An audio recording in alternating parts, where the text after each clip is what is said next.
Hello folks, how's it going? Sorry I haven't uploaded for a while, I've been busy with work and stuff. Today we're looking at a nonsensical Australian film called Roadtrain, but first, a few inspiring words from the eloquent director, Dean Francis. I didn't want to do any CGI or any visual effects. There's nothing more powerfully visceral than actually saying cast get fucked up. I'm sorry, what? Cast get fucked up.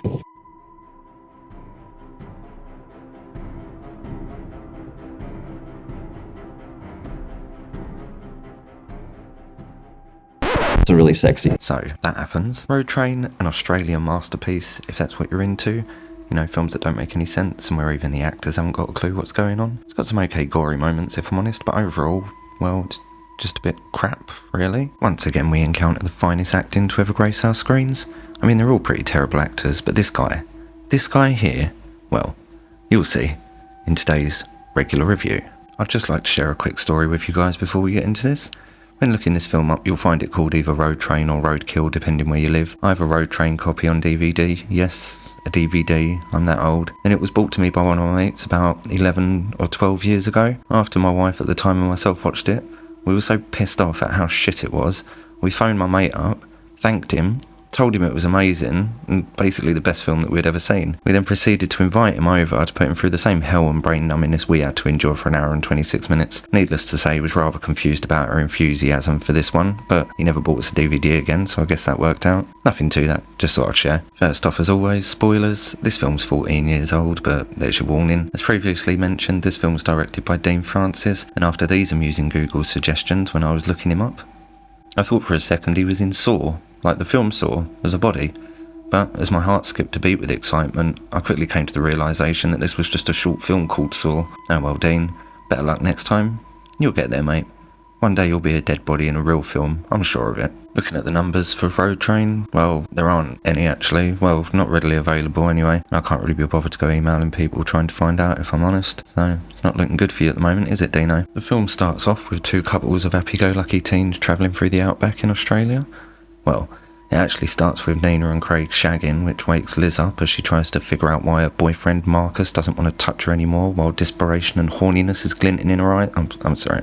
This will actually come into play later, but we'll skip this bit for now. Nina goes for a wee in what I would consider an especially precarious place. Marcus then tells Liz not to worry as Craig gets bored of Nina. Seems like a bit of a self-reflection on Marcus's part there, don't you think? After breakfast, Marcus and Craig are having a little chit-chat and Craig says, "We're cool about what happened, right?" and proceeds to tell Marcus that the girls don't need to know about it. I genuinely thought at this point that Craig and Marcus had, slept together. Spoilers. They did. I'm only joking, they're just bumming each other. They then start to show their affections by gently caressing each other's shoulders. The group then continue their journey and see a road train quickly gaining on them. They all gleefully shout the title of the film over and over again, while Liz explains to Nina that being overtaken by one of these is like being overtaken by a high-rise apartment block. I'm not too sure what that means, Liz. Care to elaborate? No? Okay. And also, why the binoculars? And why do they seem to make the big lorry look smaller? No point to that, it just grated on me a little bit. The lorry then slams into the back of their car, and Liz pretty much calls Craig a kitty cat for letting them get away with this, which bruises his already fragile ego. So he thinks it's a good idea to go head-to-head with a 79-ton behemoth. He's clearly the brains of the group. Liz then shouts profanities out of the window as they pass, and surprise, surprise, the driver of the big lorry doesn't seem too happy about this exchange, so he totally fucking annihilates their Jeep. Shocker. Well done, guys. Your meticulously well thought out plan went perfectly. Good job. Their Jeep ends up looking like a slinky that has tumbled unceremoniously down the stairs at the wrong angle, and Craig seemed to have sustained a little whoopsie during the crash. And by a little whoopsie, I mean his bone sticking out of his fucking arm, but fear not. Nina finds two dirty, rusty shards of metal to strap to it, so I'm sure he will be fine. For some reason, he then tries to start the Jeep. Mate, do we really think this is going anywhere? I mean, the fucking wheels have fallen off, you idiot. Marcus realises the road train has stopped up the road, and Liz uses her magical reverse-seeing equipment to make it seem even further away. Marcus and Liz cautiously approach the lorry, only to find that the driver has just buggered off, basically. The sleeping compartment looks suspiciously like a shag pad all decked out in red leather, and there is a three-headed dog adorning the hood. We realise that Liz doesn't know how padlocks work as she tries to jimmy this one off with her bare hands, and that Marcus shares her intelligence by boasting that he could drive this thing. No, Marcus, No, you couldn't. Just because you're having sexy times with Craig and neither of your girlfriends know about it, doesn't mean that they're going to fall for that nonsense. Craig then seems to imply that Marcus has a little pee-pee. I mean, he would know. And as Marcus proceeds to leave the lorry, he genuinely looks like he's going to slap the shit out of Nina. I mean, look at the hatred in this guy's face. He is one little pee-pee joke away from going savage on Nina here. Craig then cries at the beauty of the three-headed dog, but his thoughts are interrupted when a gunshot rings out from the distance. 3 more shots ring out, and Liz, in her infinite wisdom, asks everyone if they heard it. Yes, Liz, we all fucking heard it. Now into the best character of the whole film, Psycho. I'm not just calling him a psycho, that is genuinely his character's name. See, he comes running out from behind a tree like some AliExpress Texas Chainsaw Massacre wannabe, and then Marcus's little winky is put to the test to see if he can actually drive this bad boy. I mean, he has been driving his mate. Okay, I'll stop. They managed to somehow drive off. Proved me wrong there, I guess, Marco. Well done. And the radio turns itself on with no explanation, with a sinister but incomprehensible song playing. They all seem really sleepy all of a sudden, and in case you want to know why, you don't find out. Remember at the beginning when I said that the actors don't really know what's going on? Well, here's a clip from the special features where the actress who plays Nina just says something supernatural happens. That's when the supernatural thing comes into it. We don't know what. The actors don't know what. And I'm pretty fucking sure that Dino Francis doesn't know what either.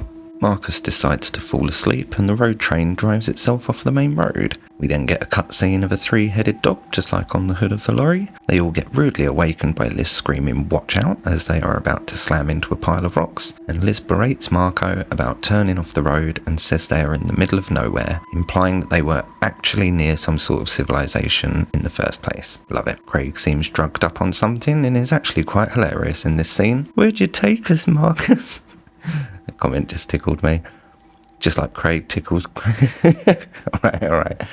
That's the last one, I promise. But just look at Craig in this scene. He genuinely looks like he's off his fucking head. It is brilliant. Anyway, the truck won't start, but somehow, while Liz was asleep with her eyes closed and not aware that the truck was driving by itself whilst Marco was asleep, she miraculously somehow saw a shack a few kilometres down the road. Bonus. They start getting a bit handsy about the water situation, and after big boy Marcus manages to pry them from Nina's death grip, he then yeets one at Craig's head in a show of unrequited love and affection. Craig seems affected by this interaction and pines over his now aloof lover. But then, the bombshell. It wasn't Craig or Marco that were doing the dirty, it was Liz and Craig. I mean, how could this happen? My perception of the circumstances was all wrong. My life is a lie. The whole film just seems off. No more shall we share the gentle memories of Craco. Shattered in an instant is our belief. This for me is where the film should have ended. A tragic love story that never was, and never will be now knowing that his mate fucked his girlfriend. Shit. Sorry about that, back to the film. Liz and Marco have a conversation about why he could accept his mate's apologies but not hers, and his response, "I'm fucking into it."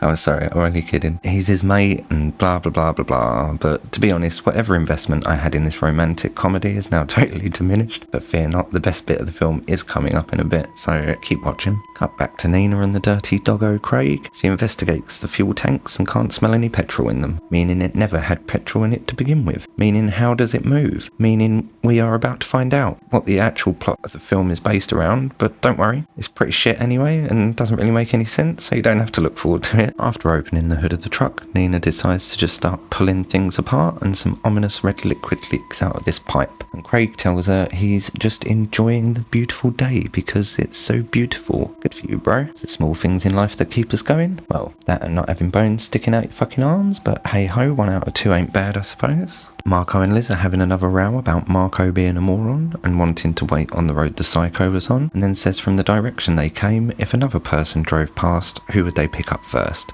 The Psycho or them? Now these two very intelligent beings figure out it would be the Psycho, but I mean, why? A car could come from either direction, right? That's a 50-50 chance. Marco says that he'll take his chance and Liz buggers off, but not before very politely asking him for some water, which is understandable, they're in the middle of bloody nowhere. Best line in the whole film, "You'll be dingo food before the day is out." Sorry about the terrible Australian accent there. Good job, Marco. You never cease to amaze me. And then Liz is gone, and Marco proceeds to throw a little tantrum like a child. Back at the road train B&B, Craig is sipping on some water while still looking like he's tripping off his balls. Nina sees a plane, and once again, with the big brain she has, she thinks she can hail it like a fucking taxi. A little lost for words with this one. I mean, how high has that plane got to be? What, 10,000 feet? This is a view from a plane at that altitude. Think how tiny you are. Well, good luck, Nina. It's always worth a try, I suppose. Craig seems to be feeling much better, but I think that's because he's just found a glory hole in the back of the shag pad. He then proceeds to fist it and pulls out a key covered in some, I don't know, mincemeat maybe? Once again, back to the plane incident. Nina's piss poor attempt at flagging this one down. Nina, you look smaller than an ant. But this is great. I love that she's shouting too. It's just brilliant. If nothing else, this film does make me laugh, so I suppose it doesn't serve to its original purpose, but it does something. You don't watch a romantic comedy to see hardcore violence, death or war. You don't watch a psychological thriller to see two stoners going on an epic mission. And you don't watch Road Train to... well...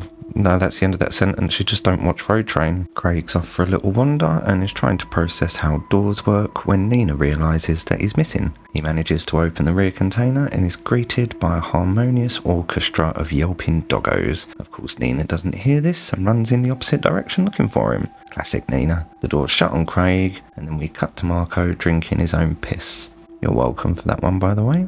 Liz finds the shack she somehow saw, and then it's like we've skipped ahead, but we haven't. Poor old piss-swigging Marco is getting shot at by none other than the psycho. Bit of a change of pace from what was going on, I know, right? He then hides under whatever this wooden thing is, because apparently outrunning his attacker seemed much less productive than waiting in a ditch to be shot. The film cuts back and forth here between Marco and Liz, and I get why they've done it, show the audience how Liz was right, and blokes are piss-drinking, boy-bumming idiots, so bear with me, it's going to be a bit back and forth. Liz finds some unlabelled mystery tinned goodies and decides to chug away on the foul-smelling red liquid.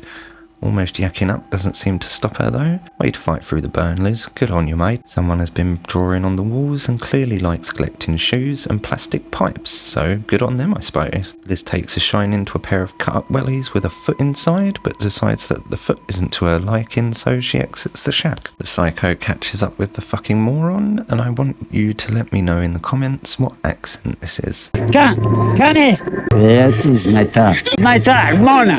What's it doing? That is my top. I honestly think he goes from an Aussie to a German possibly, to kind of English, to I genuinely don't know what, so any input regarding this would be pretty cool, even though this film makes no sense, so why should his accent? It's kind of wound me up a bit that I couldn't figure it out. Marco then throws piss in the psycho's face, although it has gone an odd and suspicious creamy colour and texture. We'll move on from that now though, and proceeds to not actually get a gun put in his mouth, but opens his mouth to invite the gun into it. Guess that's how it used to play out with him and Craig. Sorry. Yeah, I'm still gonna carry on doing that. I won't be stopping. Oh yeah, and then he gets shot. Well, presumably he gets shot. You don't actually see him get shot, which means he probably didn't, but we'll move on. Craig exits the road train with some epic biblical music going on behind him, like he's been reborn as a bigger prick than he was before. His arm doesn't seem to be hurting him anymore, and then he just fucks off again. Rude. Liz and Nina meet up again and they both act coldly towards their own partners, saying that they don't give a shit where they are, but are both very inquisitive about each other's partners. I think at this point just swapping partners could be an option, or not. I mean, one's got a gammy arm and the other's one's probably got a bullet in his head. Maybe not, I don't know. And then Nina buggers off and leaves Liz to try and start the road train, which she does. So, well done, Liz. Credit where credit's due. So Marco appears for some reason dressed in the psycho's clothes. I'm not even going to insert the joke there, Marco's already done that for us. He grabs both the girls out of the lorry while pointing gun at them. Confused? Good. So am I. He has a change of heart about shooting his girlfriend in the face. Why? That's a good question. Don't expect an answer. And he dribbles and gets spanked in the head with a spanner. Nina and Liz place Marco's unconscious body on a metal rack under one of the containers, and I'm sure this will end well for him being that close to the tyres. And of course, Liz now knows not only how to drive this monster, but manoeuvre it with precision and skill. Good old Liz. Craig decides to show up and ask what these crazy bitches did to Marcus. Marco comes out with a classic, "You didn't take the truck took you." Marco, you took the fucking truck, mate. Craig was delirious in the shag pad when you drove off. Remember? Craig proceeds to free Marco from his steel rack and starts slapping him about a bit in a joyful bit of romantic foreplay, and then just fucks his day right up. He then lovingly straddles him from behind, lifting his head up gently to whisper sweet nothings into his ear. Only joking. He holds his head under one of the wheels of the truck and it slowly crushes it. It's a beautiful scene, and in case you're wondering when I said my favourite scene is coming up earlier, this is it. The whole squishy head thing. Liz and Nina are oblivious that they have just run over the simpleton, and Nina goes to check on how he's doing, but Craig has wandered off with his lifeless corpse. How unfortunate. Oh, no. He just moved him slightly for some reason, and Nina has discovered Liz's decapitated boyfriend's body. She seems understandably a bit upset about this and screams at Liz to come and have a look-see, because that's what she wants to see, obviously. Craig is then seen hiding behind a rock with no shirt on, as one does after dragging the lifeless corpse of your best friend 3 foot into the view of your girlfriend and the other girl you're shagging that just murdered her own boyfriend. They then place Marco back on the steel rack under the road train. The only difference this time is he's dead, his head is missing, oh, and they gave him a nice little blankie. And then Liz let it slip that she's been having an affair with Craig in front of Nina. Liz, all the respect I had for you is now gone. So what? You can maneuver a road train.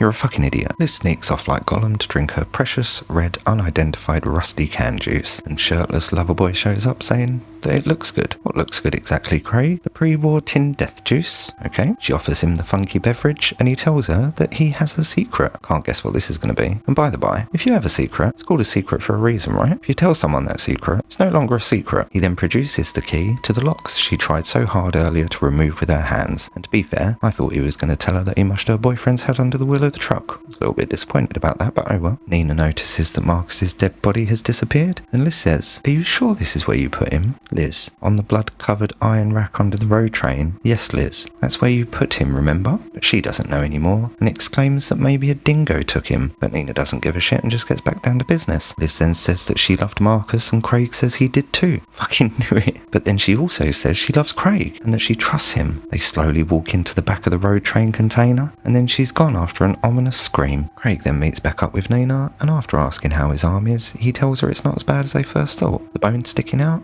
No worries. Ignore that because Craig has figured out how the truck works, and all he needs is Nina to get into the back of the container. He then carries her like you'd carry a toddler if they fell asleep in your arms to the back of the road train and opens the door, but she finds his bloodied shirt stuffed down whatever this part of it is, and hears Liz's distressed voice calling her name from inside. Sensing danger, she pushes Craig over and bites his hand after slamming his arm in the door, and much to the confusion of Craig, shuts the door with him inside. I love the expression in his voice in this bit. "What are you doing?" Genuine confusion. Like, mate, what the fuck have you been doing? And she's off, driving this beast like a pro. But curiosity gets the better of her, and of course, she has to go have a little look-see in the back. But before she gets there, Craig's like, "Nina, come on, babe. Open the door. My arm really hurts." Does it? Does it really, Craig? Come on, Nina, think. He said that it wasn't as bad as you thought it was. And as she's walking back to the driver's cabin, she notices that red good leaking out from underneath the container. While she listens to Craig's muffled cries and aggressive screams for help, she decides to open the other container and finds what only can be described as, well, a conveyor belt with a shoe on it and lots of blood, a meat mincing machine with Marco's legs sticking out of it and some more blood, and then she gets back into the driver's seat and floors it, ensuring that Marco's body is nice and minced up, good and proper. Look at all the pistons go and the blood flow. Well, you could if YouTube would let me show this, but they won't, so just enjoy the blurry screen. She then, down the road, happens upon a family driving in their car, but the radio that previously sent them all to sleep turns on, and this somehow summons Liz and Craig out of the container and into the driver's cabin, while Craig restrains his girlfriend and Liz grabs the steering wheel. A hilarious struggle ensues. What you see on the screen now are a few of my favourite parts of that struggle, and then they smoosh right into the car, and I presume the occupants are pretty much mangled as well. The door to the driver's cabin opens, and Liz gets yeeted out, much to Craig's dismay, so he slams on the brakes. A sad and gentle cinematic camera angle lets you know that a whole family has just been destroyed by their actions, unless it was just some guy who likes teddy bears. Oh yeah, and Liz is dead. Nina falls out of the lorry and sees Craig dragging Liz's dead body around, and he says it's over between him and Liz. I mean, she's dead. I fucking hope it's over, mate. This bit's quite funny, to be fair. As I've said, this is definitely more of a comedic than it is horror film, and I think it should have been pushed more in that direction. I think it would have done a lot better. Craig seems to think that murdering people to power a road train is a sustainable business venture, and tries to convince Nina as such, but she seems to have her reservations for some reason. Then he cracks her head like an egg, as any good cheating boy bumming murderous boyfriend would. Marco still being ground into oblivion in the back of the truck as Nina is dragged to the back of the lorry, but she manages to headbutt Craig and very slowly make her getaway. Craig then does a lovely hop, skip and a jump as he chases her into the wooded area she thought would be her safe haven, and quickly has her in a chokehold and gets a little frisky with his favourite place, the bum,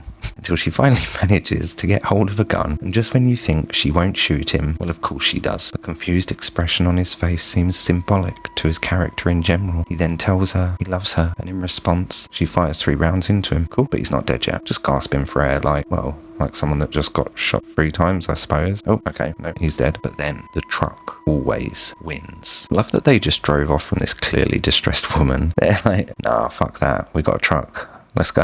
And side note, where did those guys come from? Definitely wasn't the poor bastards that got schmooshed 10 minutes ago down the road. Love that the only thing that weren't obliterated in this collision were a flask of water, a camp chair, and a nice clean cover. That makes sense. Cool bit of trivia to finish off. The song at the end playing is actually sung by Nina. Dean Francis said that he was going to originally put this song in the credits, and then got Nina's hopes up by telling her that he was going to put it in the film, and then put it right at the end of the film, by the credits. Might as well have just left it in the fucking credits, Dino, eh? So, we made it. Marco, Liz, and Craig, well, they didn't, but we did. What are your thoughts? This was advertised as a horror/supernatural thriller. I don't know, I just don't see it. There's a lot of things I would put this genre of film in, and I'd call that bargain bin. I think they should have a new genre of film called bargain bin. The script was bad, let's be honest. The acting was questionable and the plot was weak. A road train that hypnotizes you to kill people, to keep running it? Why? What are the dog heads about? If bodies powered the truck, what powered the machinery to mince up the bodies? What if there was no bodies to power the machinery? How would they mince them up? Were Craig and Marco secretly lovers too? The answer to that is yes. Where was the sustenance? It focused more on a relationship breakdown than the actual thing that we were supposed to be invested in the first place, and destroyed any of that immediately. So any investment that could have been possible with that premise just wasn't viable. And with 12% on Rotten Tomatoes and an IMDb rating of 3.7,